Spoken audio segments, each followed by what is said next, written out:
Most people try to create a new personal reality as the same personality, and it doesn't work. We literally have to become somebody else. So then you would have to agree with me then all this information that you're learning today would inspire new thoughts, yes? And new thoughts should lead to new choices, yes? And new choices should lead to new behaviors. And new behaviors should lead to new experiences. And then new experiences should create new emotions, yes? And new emotions should inspire new thoughts, and that's called evolution, yes? So then those emotions that Greg was talking about this morning, the majority of people in the Western world spend the majority of their life living by the hormones of stress. Now, stress is when your body's knocked out of homeostasis. The stress response is what your body innately does to return itself back to order. That's the first definition of resilience. Now, you have three types of stress. You have physical stress, like an injury, an accident, a fall, a trauma. You have chemical stress, like viruses and bacteria and blood sugar levels and heavy metals and hormones and foods and hangovers. And then you have emotional stress, right? Traffic jams and internet connections and second mortgages and single parenting and 401ks. And each one of those things knocks your brain and body out of balance. And all organisms in nature can tolerate short-term stress. If the deer gets chased by a pack of coyotes, if the deer outruns the coyotes, 15 minutes later it goes back to grazing and the stress is over. Human beings are different. We can turn on the stress response just by thought alone. You can begin to think about some future worst-case scenario, and because the privilege of human beings is that we can make thought more real than anything else, we can focus on that possibility to the exclusion of everything else. And you can knock your body out of physiological balance just by thought alone, and your body, as the unconscious mind, believes it's in that experience in the present moment. And we can unfold past bitter memories that are tattooed in the recesses of our gray matter, and like magic we bring them to life, and in that moment it's real. And so the hormones of stress long-term push the genetic buttons that create disease, and no organism can tolerate living in emergency mode for extended periods of time. So then think about this. You can turn on the stress response just by thought alone. How many people have done that? You've done that? It's called being human, right? And we know that the hormones of stress dysregulate and downregulate genes to create disease. So that means then your thoughts can make you sick. So here's my question. If your thoughts can make you sick, can your thoughts make you well? I'm talking to the right audience. So then, the hormones of stress, though, give the body and brain a rush of energy. And it's like a narcotic. It becomes a drug. And people become very addicted to the adrenaline and the stress hormones. And they use the problems and conditions in their life to reaffirm their emotional addiction so they can remember who they think they are. The bad relationship, the bad job, the terrible circumstances, all of that is in place because the person needs that to reaffirm their emotional addiction. Because God forbid they couldn't feel anything. So then if the hormones of stress become like a narcotic, and you can turn on the stress response just by thought alone, then we could become addicted to our own thoughts. How many people are still with me? So then if you become addicted to your own thoughts, when it comes time to change, then you can understand then, just like an addict, the moment you're no longer thinking certain thoughts that are making certain chemicals for you to feel a certain way, and those feelings drive the same thoughts. You know, like if you have an insecure thought, you begin to feel insecure, right? Come on. And the moment you feel insecure, you're going to think more insecure thoughts, yes? And if you keep doing that for 20 or 30 years, it's going to feel pretty familiar, yeah? And then you're going to say, I am insecure. Well, whenever you say I am anything, what you're saying is you're commanding your mind and body towards a destiny. So if the body has been conditioned to the mind of insecurity, don't you think then the moment you're no longer going to think insecure thoughts and fire and wire those circuits in your brain and then produce the blend of chemicals for you to feel that way, don't you know your body's going to do what? It's going to look back up at your brain and say, hey, I modified my receptor sites for you. We've been doing this for 20 years. I'm counting on those chemicals coming. Now you're just going to stop? And it's going to start sending signals back to the brain. And the hardest part about change is not making the same choice as you did the day before. And so these people understood that their 20 years of hatred, or their 30 years of anger, or their 15 years of fear or insecurity was the very reason that they were sick. And because feelings and emotions are the end product of past experiences, and we can remember experiences better because we can remember how they feel, if the environment signals the gene and the environment produces a chemical reaction, then as long as you're feeling the same way every single day, there's no new information coming from the environment, and you keep signaling the same gene. How many people are with me? So then the emotions of anger and aggression and hurt and hostility and hatred and prejudice and fear and anxiety and insecurity and hopelessness and powerlessness and depression, guilt and shame, those are all familiar emotions to us because we've experienced the events correlated with them. How many people are still with me? And it's those emotions that are derived from the hormones of stress. And if you keep knocking your body out of balance, that imbalance becomes the new balance, and you're headed for some type of disease. And these people began to realize that they had to change that. And when we react to something or someone in our life, there's always a change in our chemical state. We're altered in some way. And if you don't know how to control your emotional reaction to that event in your life, and that chemical refractory period continues for hours or days, that's called a mood.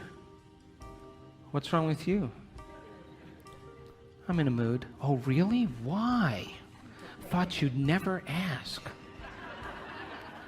Well, this thing happened to me 5 days ago, and I'm living by the same emotional reaction. Now, if you keep that refractory period going on for weeks or months, that's called a temperament.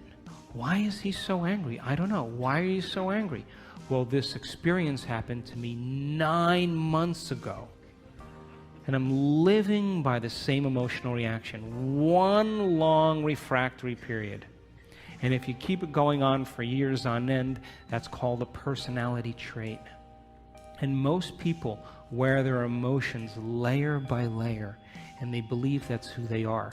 And there was an article in Scientific American just 2 months ago that scientists said that 50% of what you say about your past is not true.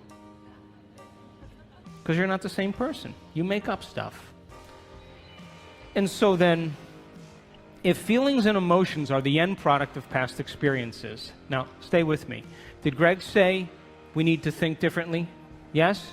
So how many people in this audience believe that the way you think has something to do with your life?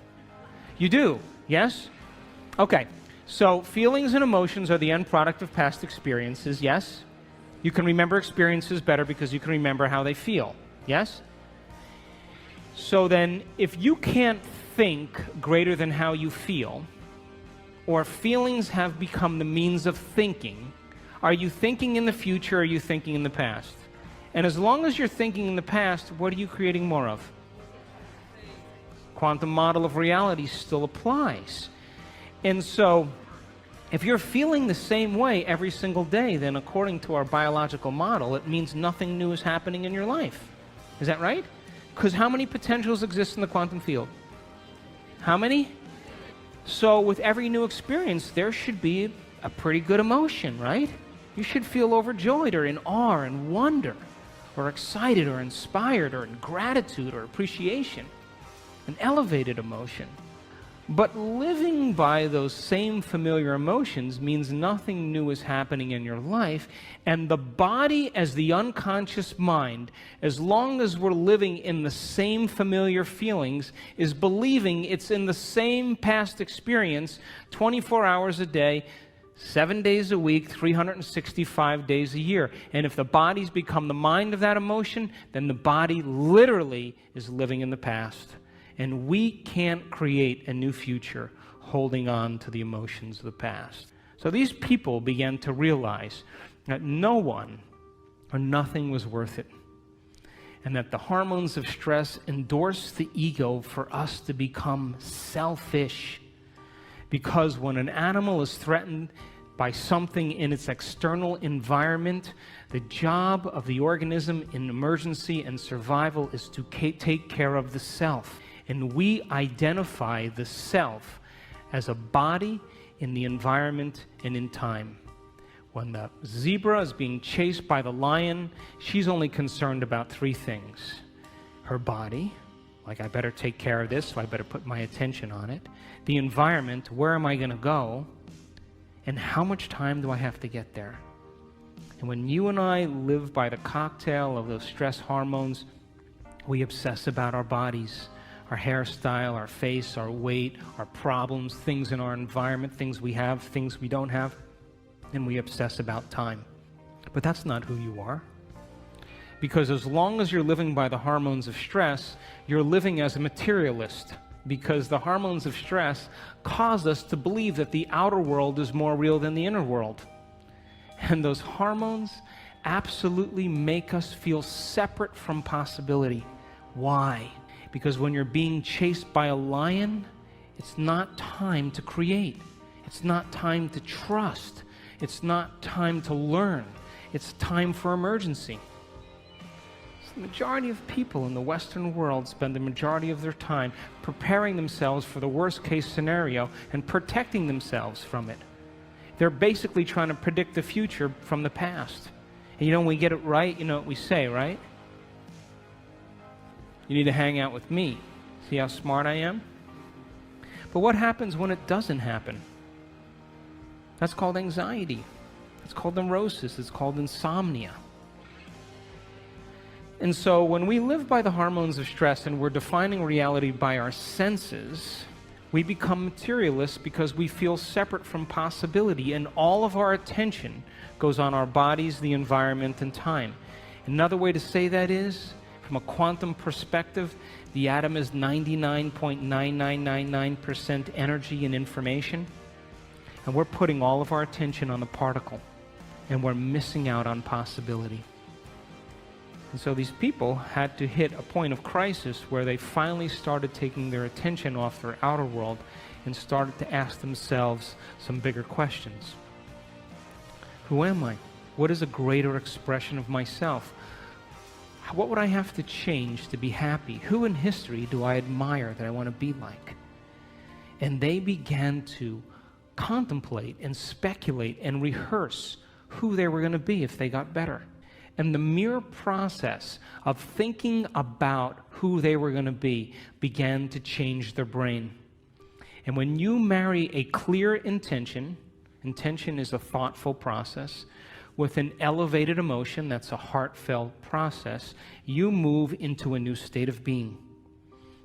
And as they began to remind themselves every single day of who they no longer wanted to be, and they reminded themselves every day of who they did want to be, they began to cause their brain to fire in new sequences and new patterns and new combinations. And whenever you make your brain work differently, you're changing your mind. Because according to neuroscience, mind is the brain in action. Mind is the brain at work.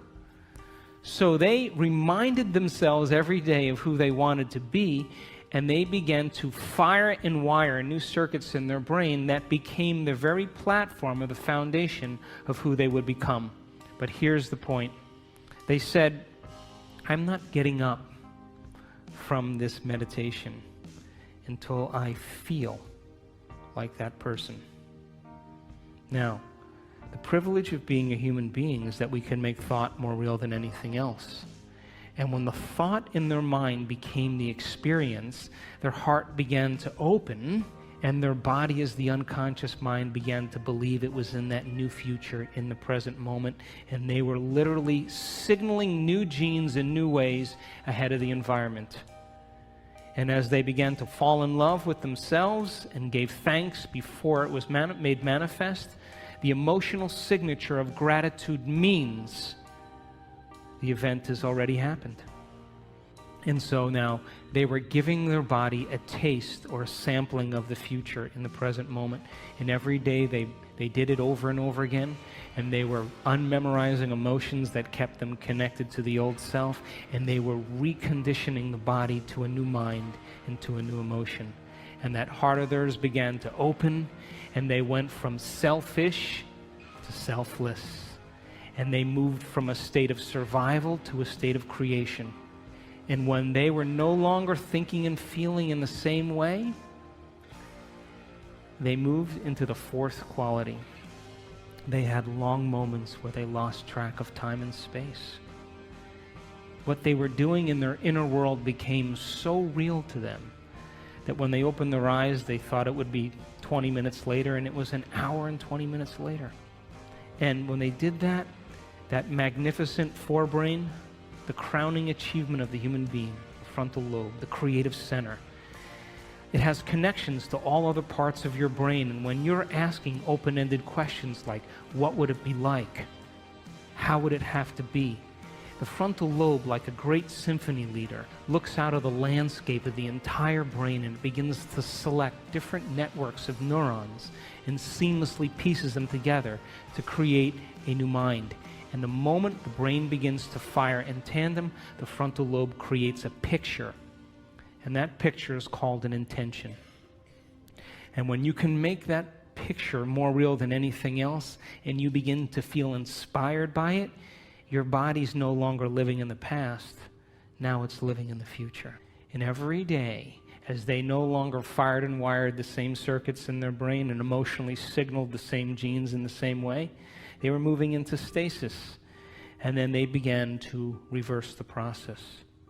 And a new state of being is a new personality. And a new personality creates a new personal reality.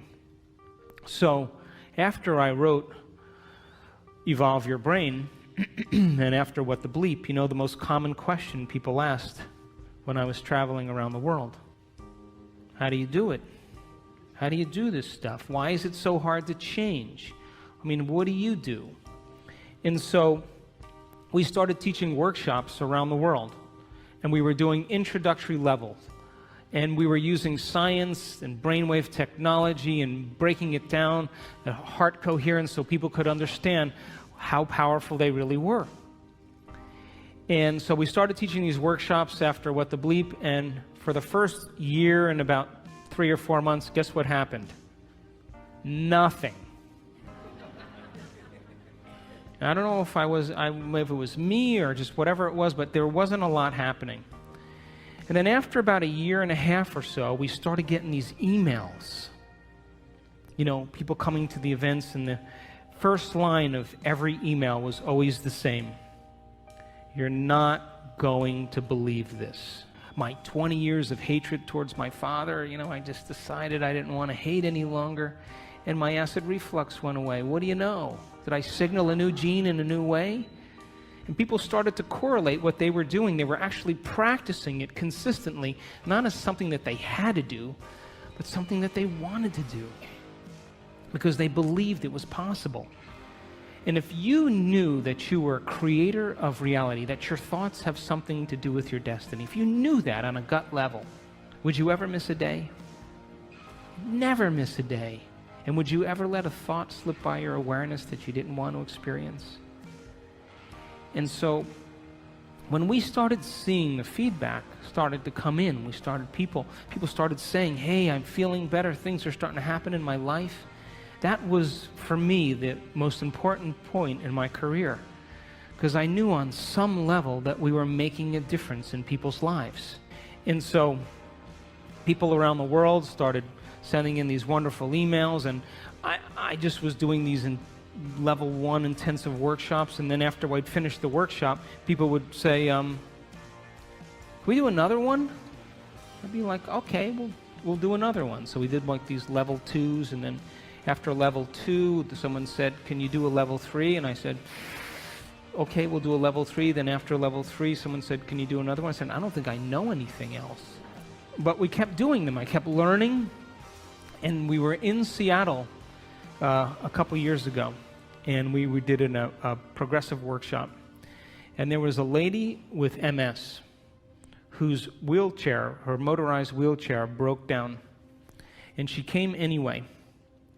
And by the end of that event, she was walking across the room, unassisted, with no limp, and the motor functions in her leg came back. Now, I have to tell you, I was more surprised than anybody. Because now I knew that we were signaling new genes in new ways in real time. That, I mean, we could talk about genes forever, but your genes are a library of potential. They're a library of possibility. They're a parts list. And when you begin to do something differently, when you begin to think something differently, when you begin to experience something differently, when you begin to emotionally embrace something differently, you're literally changing your genetic expression. And when you turn on new genes or activate new genes, those genes turn on to make new proteins. So then, people were literally turning the genes off or down-regulating the genes that had to do with their disease and up-regulating new genes right in their meditation, and their body began to change before our eyes. We did another event then, a few months later, and another lady with MS was dancing around the front of the room. Now, there's a scientific part of me that I just couldn't overlook this. And I became very, very passionate about this idea called information to transformation. And I said that if it's happening in real time, people are doing amazing things. Common people just like you give them information, really profound information that has to do with the truth of the way reality really is. And you begin to have them share that information where they can repeat it. They're wiring it in their brain. Would you agree? If you can repeat something, it's in there, yes? The latest research that was done by Kandel, the Nobel Prize laureate, he said that when you learn a new bit of information, you double the connections in your brain in certain areas from about 1,300 to 2,600 new connections. As a matter of fact, every time you learn something new, you're making a new connection in there. That's what learning is.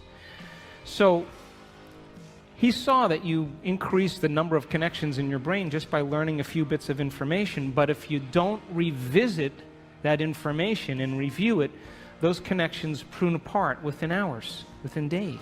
So it's important then for students to be able to learn the information and then repeat it. And then that information, then there should be some instruction, and to demystify it so that they can understand that they can have a new experience.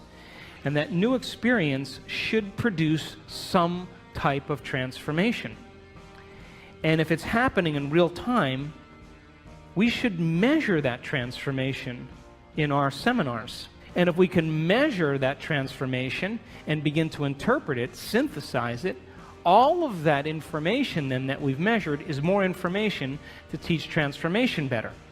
And if people continue to transform and we measure it, that's more information to teach transformation. And we begin to close the gap between knowledge and experience. How many people are with me? So this year, in February, we did our first advanced workshop. And we had people from all over the world come. And it was in Carefree, Arizona. And I brought in a team of technicians and neuroscientists. And we brought in a physicist from St. Petersburg, and I wanted to begin to measure transformation. And we measured the energy field of the room, because everybody says, oh, wow, the energy was really great in the room. Well, I wanted to see if there were physical changes taking place in the room. I wanted to measure the energy field around people's body. That if photons become excited and you begin to experience elevated emotions, emotions are just energy. And as Greg talked about, the coherence that's created from an elevated emotion broadcasts a signal into the field that is feet to meters wide. And then if we could measure all of those things and we can consistently have people retreat from their life for 4 days to no longer return back to the same environment that reminds them of who they think they are. So for 4 days, people retreated from their world. And we started at 6 in the morning and we went till around 6 or 7 at night. And these people were passionate about transformation. And we recorded amazing things. And I'm going to show you some of those pictures after we take a break. But it begs the question then, if your personality creates your personal reality, and you walk back into your life every single day, and you see the same people, and you go to the same places, and you do the same things at the exact same time, then it's your external environment that's turning on different circuits in your brain, causing you to think equal to everything that you know.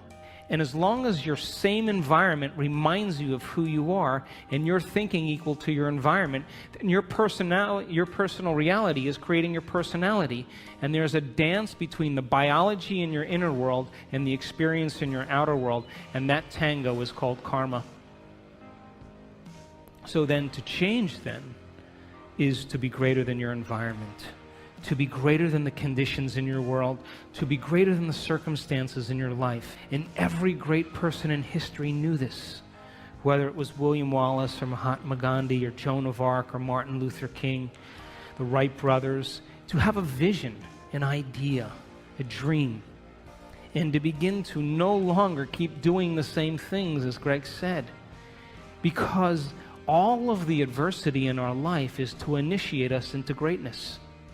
It's to call out something greater in us.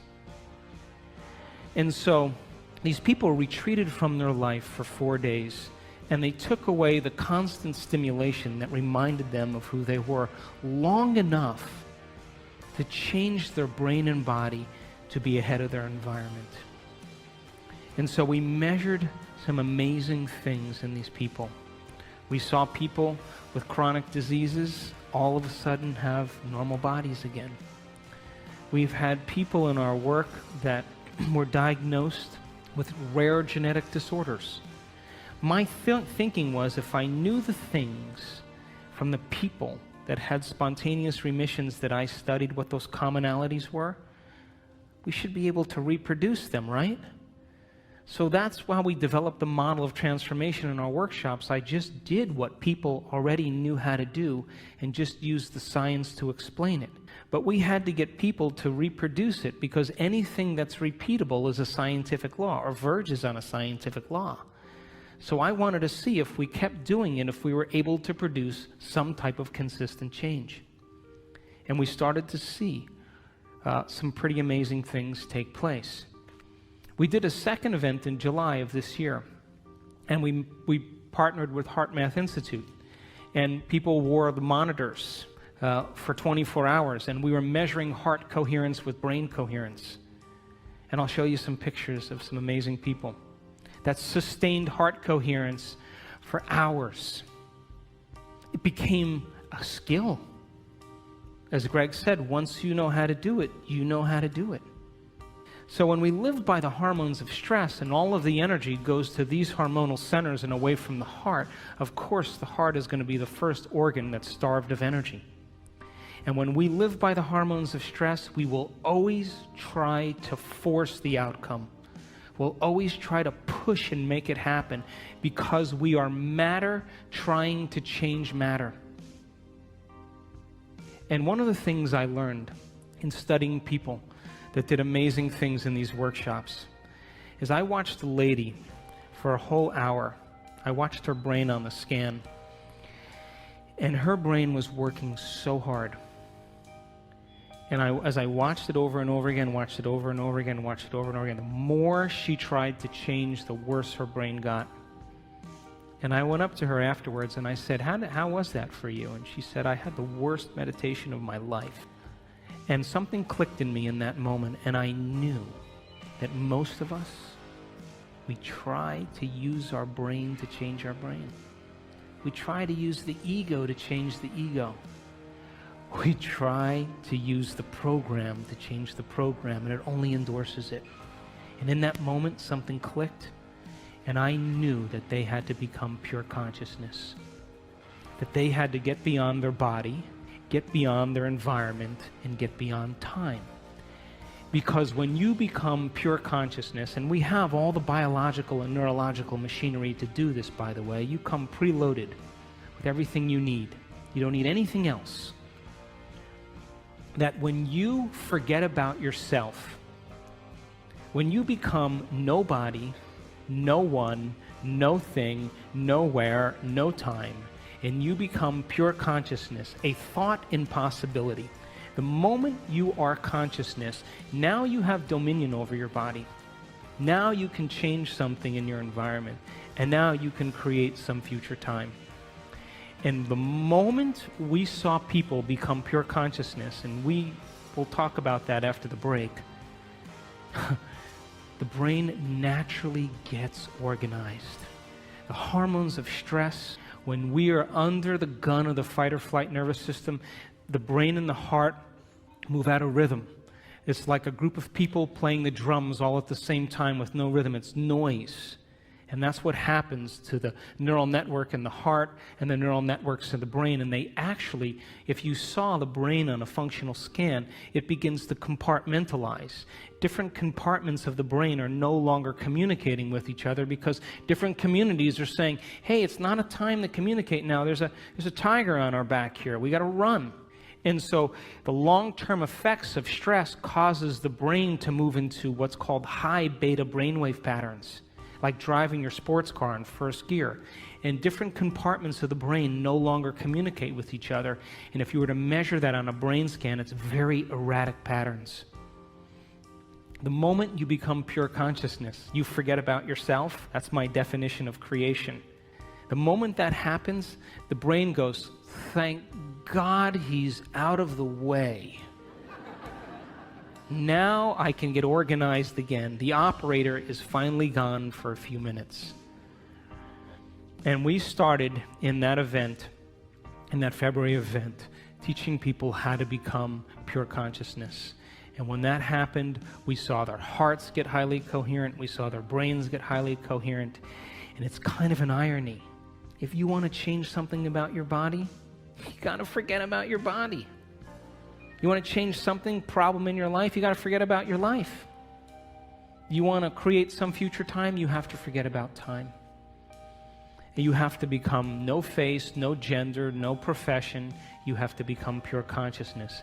And we saw it over and over again, that 91% of our people that had their brains scanned in our first event had a more than 80% change in their brain for the better.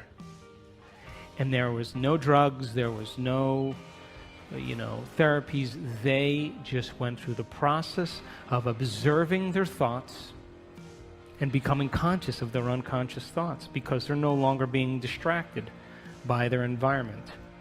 Pay attention to their behaviors and their actions and look at the body as the mind and the emotions and master that. In the first day, the energy in the room, we measured it. Guess what happened to it? It went down. Because people who are breaking all their emotional ties to their known familiar life. But when we went to that next day and they became pure consciousness, the energy in the room began to rise. And when we saw that, it was miraculous. And we measured the energy as it began to continuously improve. And when we did our event in July, we started seeing people having enormous amounts of energy that were stored in their body travel up through their heart and into their brain.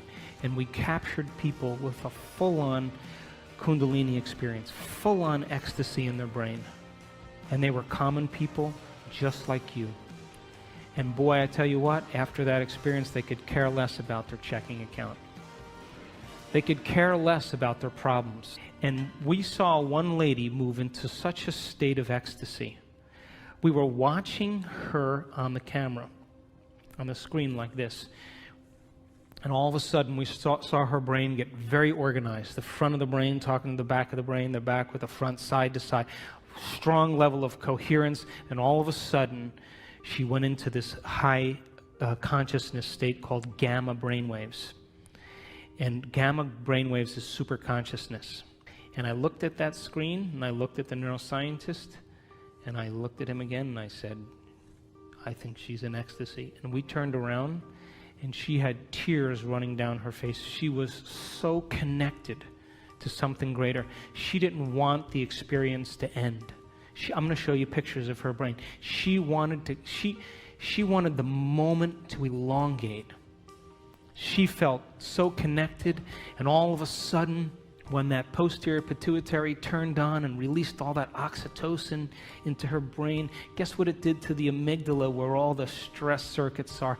It anesthetized, it shut down fear, it shut down hostility, it shut down sadness. Those circuits are turned off when oxytocin is like that. And the heart begins to open its vascular channels, and motility increases, and she feels connected to something greater. And she would never try to force the outcome in that moment. She's already connected to the outcome. She's trusting in the outcome. And we saw it with more than one person. And so the concept of information to transformation is to empower you that it's possible, that all of this information and science and everything that's coming out right now is for us to do something with. And this is a time in history where it's not enough to know. It's a time in history to know how. And when you give common people the opportunity to understand the truth about themselves, and then you inspire them to go out and try it like a scientist. Hey, I'm going to change the way I think and feel. I should see some effect in my life. In the moment I can correlate the feedback in my life with what I did, I'm going to do it again. And so we've had people around the world heal themselves of all kinds of conditions. We've had people win the lottery. We've had people create new opportunities for themselves, because nobody is so special to be excluded from this phenomenon. And the phenomenon is that you are a creator. And when you live by the hormones of stress, you forget that, and so do I. And when we live by the hormones of stress, we are always trying to change matter by being matter. We're being a brain trying to change a brain. We're being matter trying to change something in our life. But when people begin to understand how to apply these principles, and they begin to practice them and make them a skill, the more you practice it, the better you get at it. So think about this. What if you woke up in the morning, and instead of getting out of bed and doing the same thing as you did the day before, and going through the same routine as you did for the last 5 years, what if you woke up in the morning and you place your hand over your heart and you say, I'm going to teach you what it feels like to be noble today. I'm going to train you to know what abundance is. And you begin to marry a clear intention with an elevated emotion, and you memorize that feeling, and you're able to maintain that modified state of mind and body your entire day. Get ready, because something unusual is going to happen in your life. That's the law. And the hardest part about all of this, hardest part, is simply making the time to do it. Making time for our precious selves. To decide then, well, geez, I want to be wealthy and abundant. Well, if I want to be wealthy and abundant, then I can't feel lack, because a wealthy person never feels lack. And if I feel lack, I'm going to attract lack. Gold only attracts gold. Lead doesn't attract gold. And so then when we see our life now as an initiation, and we have to meet the conditions in our life from a greater level of mind every day, then wouldn't it be a good idea every day to ask yourself a question like, what is the greatest expression of myself that I can be today? One lifetime today. Can I demonstrate love? Can I be patient?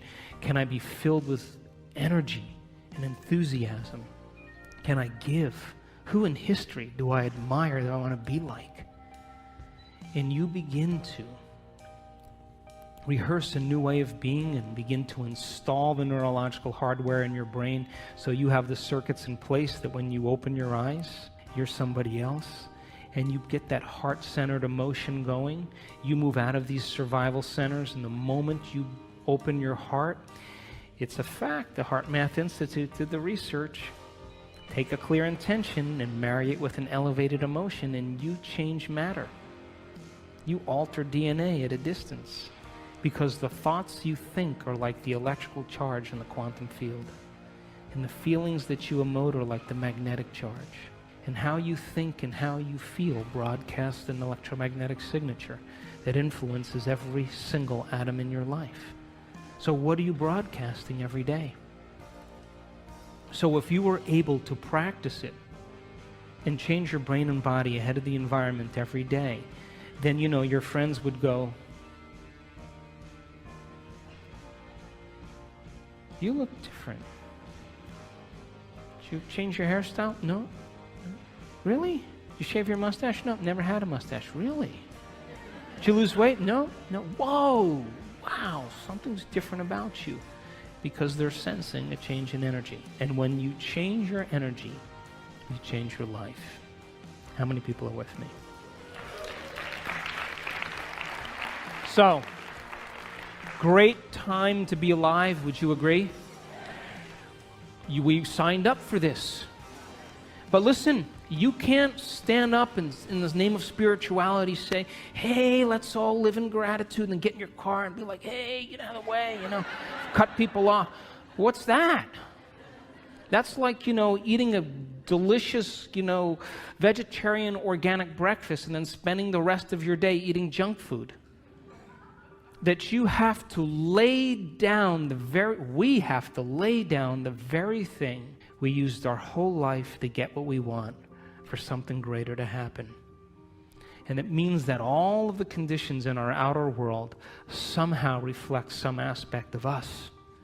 And if you want peace in the world, you better not be arguing with your coworker. It doesn't work that way. And if you want to experience true fascination for life, make time for fascination. I was in Barcelona a little ways back, and I was invited to speak to the ministry of all the ministries in the government there, 17 different ministries. And they're in a crisis right now. And the one thing I didn't want to be was some know-it-all American, And I said, how do you become supernatural? You got to start doing what's unnatural. When there's a crisis and everybody is in lack, that's the time to give. When everybody else is in fear, that's the time to demonstrate courage. When everybody else is hostile and judging, that's the time to show compassion. And if we can continuously do over and over again what is so unnatural, sooner or later will become supernatural. Wouldn't you agree? So then if you're working on your anger and your frustration, and I'm working on my fear and my anxiety and my judgment, and I'm taking care of me and you're taking care of you, then everybody was doing that, we would sooner or later start to see some change in the world. Yes? So then we have to begin to start somewhere. And the place we start then is looking within and beginning to look at some of those emotions that keep us anchored to the past, that literally begin to break us down. And if a person can move into an elevated state of being every day, and they understand that they're signaling new genes just by doing that, just by doing it. If you have that understanding, you will produce greater results. If a group of elderly men can retreat from their life for 5 days and go to a retreat center north of Boston, all these men in their 70s and 80s, and they were told to act like they were 22 years younger. Just pretend. And they had, magazines with Mickey Mantle and Joe DiMaggio and Marilyn Monroe movies, and, and they had papers with current events. And for 5 days, they hung out with other men, and they just pretended like they were 22 years younger. They took height measurements, weight measurements, range of motion measurements, finger length measurements, extremity measurements, and cognitive tests. At the end of 5 days, guess what? 60% better scores on cognition. Finger lengths, all of them longer. Range of motion, all improved. Some of them were playing touch football again without their canes. Who are you pretending to be? Because if you can begin to understand that when you begin to change your state of being, that a thought begins to activate new neural networks in your brain. New neural networks in your brain begin to fire and wire to create a hologram or a picture. That hologram or picture signals the limbic brain to make neuropeptides. And neuropeptides are chemical messengers that signal hormones. And hormones and neuropeptides begin to dock on receptor sites of cells. And cells begin to get a new message and signal new genes. And new genes make new proteins. And new proteins means the expression of life. And the expression of life is equal to the health of your body. Just by changing a thought. So then, if you woke up every morning and you pretended to be genius of the universe, unlimited mind, healthy, you would probably have to stop on the side of the road with your pen and write down the download that you were getting from the field because you never thought in that way. And so you and I have been hypnotized and conditioned into believing that we need a reason for joy, that we need a reason to give thanks. We need a reason to feel inspired. That's the old model of reality, of Newtonian physics, of cause and effect. Wait for something outside of you to change how you feel inside of you. And the moment you feel better inside of you, you pay attention to who caused it outside of you. And that event's called a memory. That's cause and effect. Quantum model of reality, as Greg said, is about causing an effect. Begin to change how you think and feel, broadcast a whole new electromagnetic signature, and give thanks before the event is made manifest. The materialist would never do that, but the quantum mind, the immaterialist, always does that, because the moment you begin to observe a new future, that's called intention, with an elevated energy, you are causing infinite waves of possibility to begin to collapse into new patterns of information called your life. But if you're observing your life from the same level of mind every day, and you begin to anticipate the next experience based on your past, I'm curious, tell me where the unknown is going to show up in your life. Is there any room for that? It would just be too inconvenient. The alien ship landed in the back. Are you kidding me? Dancing with the Stars is on tonight. Can they come back tomorrow? I'm busy. This is inconvenient. So this is a time in history where we have to meet these challenges with a greater level of mind. And we can't keep doing the same things, thinking the same thoughts, performing the same actions, and living by the same emotions and secretly expecting our life to change. We have to meet all of these challenges, and we have to be the heroes and the heroines that begin to leave a legacy in this particular time. There's a stigma that you and I have been conditioned into believing that all leaders get it in the end. Abraham Lincoln, Martin Luther King, William Wallace, Joan of Arc, they all got it in the end. It's a subconscious conditioning that leaders somehow pay the price with their life. You ever see a group of birds that all move in the same direction? You ever see the fish that all swim in the same? If you study that phenomenon in biology, that's called emergence. You would think that there's a leader, like it's a top-down phenomenon. Turns out there's no leader. It's a bottom-up phenomenon. Everybody is leading. There's one mind, one consciousness. So you can't take out all leaders if everybody's leading now, could you? So this is a time in history where emergence is the model, that we have to lead by example. And all of this information is to empower you to understand that it's possible.